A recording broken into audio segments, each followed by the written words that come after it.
Dan kemudian kita lihat kepemimpinan Bu Risma hari ini yang sangat fenomenal dengan menutup doli dan sebagainya, itu pun mencoba dihambat dengan berbagai cara-cara yang sangat luar biasa, dari mematikan jalur logistik hingga berbagai intimidasi-intimidasi yang ternyata masih dipraktekkan. Nah, upaya untuk menjadikan pilkada ini sebagai bagian dari quote and quote hulu balang sang raja itulah yang kemudian terganggu dengan konsolidasi yang dilakukan oleh PD Perjuangan dengan kekuatan non partai, dengan kekuatan relawan, dengan kekuatan civil society, sehingga harus ada upaya untuk menghentikan dari ujungnya.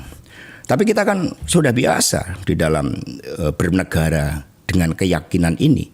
Ketika kita digerakkan oleh keyakinan, ya ancaman 1 juta peluru pun tidak membuat kita reda oleh berbagai tekanan itu. Maka saya bilang sama kau nih, mari kita jadikan ini sebagai momentum untuk mengingatkan kepada seluruh rakyat Indonesia bahwa ambisi kekuasaan yang menggunakan hukum, yang menggunakan kekuatan logistik yang luar biasa. Saya dapat informasi cukup akurat setelah Jokowi turun di Jakarta misalnya, dimobilisasi dana hampir 200 miliar rupiah.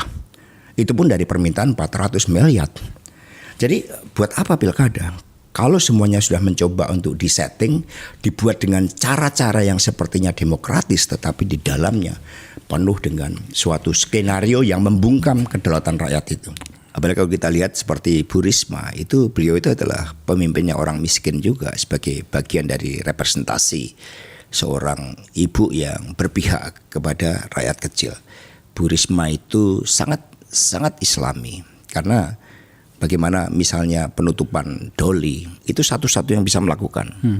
Tapi juga seorang nasionalis sejati, karena seluruh monumen-monumen Bung Karno di Surabaya itu dilakukan oleh Bu Risma dengan baik. Rumah Haji Umar Said Cokro Aminoto, kemudian tempat kelahiran Bung Karno, sehingga Bu Risma gambaran seorang pemimpin yang sangat ideal dalam seluruh perspektif ideologis maupun juga nilai-nilai keagamaan dan juga keberpihakan. Jangan lupa kepada rakyat kecil. Aku harus potong. Aku kan dulu di KLHK, oke? Bantuin Ibu Siti. Yeah. Bu Risma itu adalah gubernur satu-satunya yang sangat environmentalis, oke? Sangat lingkungan hidup. Environmentalis, ya, oke. Dia bisa janji waktu itu, aku pikir dia lagi promosi nih. Saya bisa turunkan temperatur Surabaya 2 derajat. Tahun depan sudah turun 2 derajat. Gue pikir nih Bu Risma nih ngapain sih, ya kan? Tahun depan turun 2 derajat.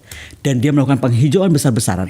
So Risma is not only that. Yang kedua, dan dia terbaik di PBB, dia terbaik. Dia terbaik yang dapat penghargaan didorong sama Macron. Iya. Iya kan, yang kaki Tapi jatuh. ketika dia baru cerita ke saya, Bu Risma, ketika Pak Jokowi menjadi presiden, dia wali kota dari PDI, anggarannya malah diturunkan.